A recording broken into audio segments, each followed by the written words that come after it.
자, 어제 이어서 김민석 수석 최고 모시고 자, 선거 직전에 여러 상황들 짚어보겠습니다. 전화 연결되어 있습니다. 안녕하십니까? 네, 안녕하세요. 자, 우선 평택 삼성공장 사전투표소 부정 문제 이거 어떻게 진행되고 있습니까? 일단 어제 말씀을 주셔서 가서 바로 확인을 해봤더니 네. 일단 선거법상의 의무는 삼성 측에는 법적으로는 없는 상태입니다. 왜냐하면 아시다시피 선거일 자체가 본 투표일이 휴일이어서 그때 투표를 할 수 있다는 것 때문에 사전투표 때 따로 뭐 휴일을 하거나 등등의 의무를 뭐 부과하기는 어려운데 그렇지만 이제 현실적으로 문제가 있기 때문에 그 문제를 제기했더니 자체적으로 또는 독자적으로 이 문제를 풀어가기는 어려워서 선관위라든가 또는 경제단체 차원에서 이 문제가 제기되면 본인들도 뭔가 조금 더 추가적인 선관위 요청이나 이런 것을 뭐 투표소 설치라든가 할 수 있겠다. 일종의 명분이죠. 그런 얘기를 아마 해온 것 같습니다. 그래서 어제 행안위원장을 통해서 선관위에 이런 유사 업체를 다 조사해서 이 문제에 대한 대안을 강구하자라고 어제 일단 이제 상황이 들어가 있는 현재 상태고요. 오늘 또 점검을 이제 아침 되면 다시 해봐야 됩니다. 알겠습니다. 이게 이제 사람 숫자가 뭐 한두 명이 아니어서 한두 명도 물론 그렇죠. 투표는 네. 중요하지만 지금 삼성전자 평택 공장만 하나도 5만 명이 넘으니까요. 네, 예. 네, 네. 자, 그러니까 지금 법률적으로 어떻게 할 수는 없는데 선관위가 개별 회사에 선관위 차원에서 요청하거나 하면 회사가 조치할 수 있다. 네, 뭐 그런 등등 하니까 해법을 찾아야죠. 예. 예전에 들어보니까 이런 유사한 문제가 있을 때 회사가 그 투표소까지 셔틀버스를 운영해주고 그리고 점심시간을 좀 늘려주고 등등 회사 차원에서 할 수 있는 조치로 문제를 풀기도 했다고 하더라고요. 그것도 괜찮네요. 그러니까 뭐 예를 들어 선관위 협의회에서 투표소를 증설하거나 아니면 그것이 안 될 경우에 인근에도 같이 갈 수 있는 것까지 하는 그 좋은 방안입니다. 그러니까 그런 등등을 협의하겠습니다. 그러니까 개별 그 사업장 단위에서는 안 될 테니까 필요하면 뭐 이재용 회장한테라도 요청하고 그럴 수 있는 거 아닙니까? 네, 네. 그럼요. 예. 자, 그리고 단일화 뉴스가 너무 과잉되게 많이 쏟아지긴 하는데 단일화는 어떻게 보십니까? 단일화는 뭐 저는 처음부터 그거는 계속 살아있는 상수 카드라고 봤고요. 아니다고 하는 얘기가 강해지면 강해질수록 여전히 살아있다고 봅니다. 부인하면 부인할수록. 예. 네. 근데 이제 그것은 김문수 후보 측에서는 그렇게 해서 혹시 이겨볼까 하는 그런 것이 물론 있는데 결과는 제가 1 플러스 1이 2가 아닌 1.5나 1.4가 될 거라고 했던 거라서 저는 표는 단순 합선에서 빠진다고 보고 이미 각종 여론조사 지표에서 단일화된 후보랑 1대1을 해도 그 국민의힘 측 내란 연합 후보가 안 된다는 것이 드러나 있기 때문에 결과는 김문수 후보 측은 혹시 그래서 될까 하는 기대로 하는 것이고 이준석 후보가 안 하겠다는 명분과 이 말을 뒤집고 뭐 구국의 결단이든 뭐든 그런 형식을 내서 하게 된다면 그 이유는 대선 승리보다는 당권 참여가 되는 거겠죠. 지금 그대로 있으면 당 밖에 있으면서 대선 패배 이후에 안철수, 한동훈 등 이제 당권으로 질주하고 있는 쪽이 소리는 나겠지만 그래도 당 내에 있다는 명분 때문에 한 걸음 더 가까이 있지 않겠습니까? 그런데 이준석 후보는 전체 해처 모여를 주도해서 결과가 나지 않는 한 당 내에서 당권에 접근하기도 어렵고 또 표를 갈라먹어서 졌다라는 어떤 명분적인 한계를 갖게 되기 때문에 그것 때문에 그 다음 행보를 생각해서 아마 계속 고민할 것이다. 좀 그렇게 봅니다. 알겠습니다. 뭐 그것도 이틀밖에 안 남았습니다, 이제. 네. 자, 네. 그런 뉴스는 이틀 후에는 사라질 것 같고 그리고 그 어제 보도로는 CCTV 그 대통령실 접견실과 집무실 복도 CCTV를 경찰이 확보해가지고 한덕수, 최상목, 이상민을 한꺼번에 새로 다시 불렀다고 하거든요. 예. 그러니까 그동안 이들이 진술했던 것과는 다른 내란에 관여한 정황 일부를 확인하려고 하는 것 같은데 어떻게 보십니까? 저희가 직접 뭐 조사 결과를 듣거나 한 건 아니기 때문에 추정하는 건데 어쨌든 뭔가 얘기했던 것과 다르다 이렇게 한다면 가령 이런 상상을 해볼 수 있지 않겠습니까? 합리적인 상상을. 가령 윤석열 그 쪽지를 받았을 때 최상목 대행이 그 대통령이 주는 제법 큰 쪽지를 보지도 않고 그렇죠. 옆에 넘겨줬다는 건데 과연 그랬는지 아니면 쓱 훑어보고 봤는지 당연히 나오지 않겠어요. 정상적이라면. 뭐 그런 것을 포함해서 현재까지 나와 있는 이야기의 진위를 크로스 체크하거나 아니면 나와 있지 않은 것이 우리가 많이 있을 수 있으니까 그런 등등을 볼 때 딱 아구가 맞지 않는 것들이 나와서 시작을 하는 것이 아닌가. 이들의 내란 관여 정황이 추가로 나올 수 있지 않을까 뭐 이런. 네, 그렇습니다. 근데 이것도 이제 만약에 김문수 후보가 당선되면 다 사라질 뉴스들 아닙니까? 이렇게 되면. 그렇죠. 뭐 김문수 후보가 당선되면 지금 뭐 한덕수, 최상목 뭐 이런 분들뿐만 아니라 당장 윤석열 사면장을 주는 거 아닙니까? 윤석열 사면장 주겠죠. 그리고 김건희 씨 다시 또 등장해서 예, 활약하겠죠. 예. 그게 걸린 선거다. 간단하게 말하면 그런 건데. 예, 예. 자, 어제 왜 그 한독수 김태우 매국노 팀이 가동된 정황을 네. 확인했다고 하셨지 않습니까? 혹시 추가로 네. 밝힐 수 있는 거 있으십니까?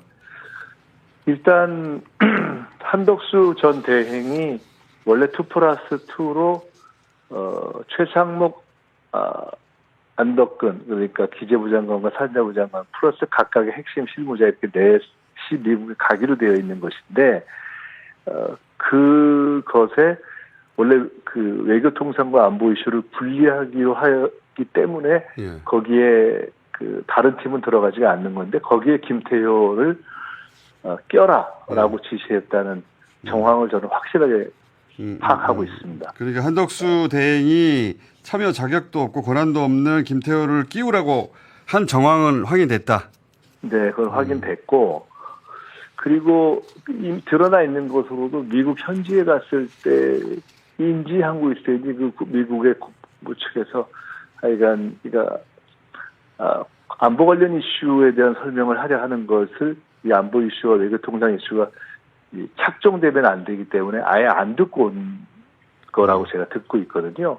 그렇기 때문에 이 이슈는 원래 전략상 이 외교통상 이슈와 안보 이슈를 결합시키면 안 되는데 그거를 스스로 한덕수는 결합시켜서 미국 측의 요구를 들어주면서 그거를 조기 타결하고 그거를 가지고 출마에 써먹으려고 했던 그거거든요. 근데 그것이 바로 김태효 차장을 팀에 넣으라고 했고 그것이 협상팀이 그건 말이 안 된다고 해서 안 받아들여지니까 김태효가 따로 간 것이어서 네 적어도 그 지시를 한 것 그러니까 끼어라라고 지시를 한 것은 확실하게 정황을 파악하고 있고요.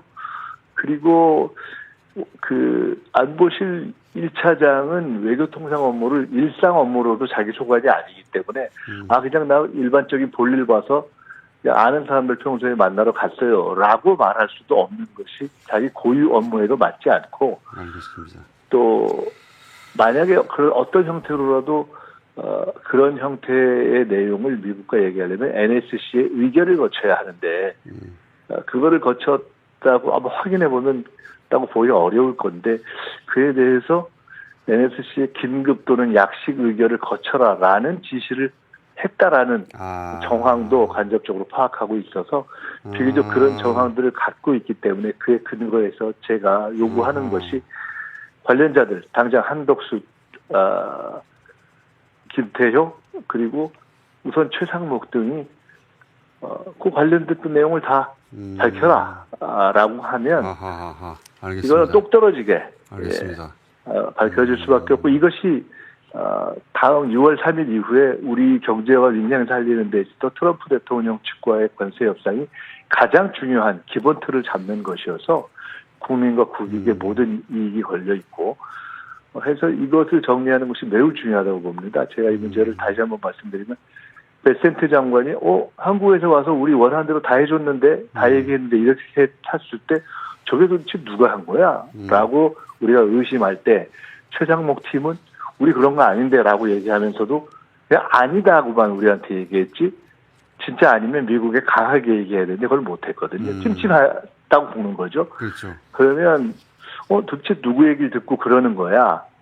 라고 우리가 확인할 수 있고, 미국은 뭐 한국 사람이 와서 그렇게 얘기했는데 이렇게 생각할 수 있기 때문에 우방인 미국이 설마 뭐 의도적으로 그랬을 거라고 저희가 보기보다는 누군가 가서 이거는 내국 노짓을 했다라고 보는 것이 합리적이고, 그럼 그걸 밝혀내는 것이 그 이후에 만약 그걸 정리하지 않으면 그런 것에 기초해서 이제는 우리가 협상해야 되지 않겠어?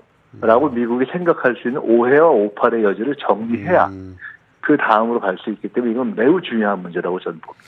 알겠습니다. 이 통상과 안보를 섞으면 안 되는데 미국은 섞길 원했고 우리는 안 섞는다고 해놓고 한덕수 대행이 김태효를 통해서 섞었다. 이 정황을 확인하신 섞으려고 거고. 했고 사람 자체를 섞어서 보내려고 했고 그리고 그거를 빨리 끝내려고 한 게 한덕수의 내국노 출마 작전이죠. 사실은. 알겠습니다. 네. 이거는 대선 이후 제대로 수사를 통해서 밝혀져야 되는데 이번 대선은 이 외국노 행위를 제대로 밝힐 것이냐 아니냐도 걸린 선거가 되겠네요. 그러면. 한덕수 씨의 경우는 저는 내란 관련 이 일이라면 이 외국노 출마 작전은 약 1000 정도의 죄가 될 것이라고 봅니다.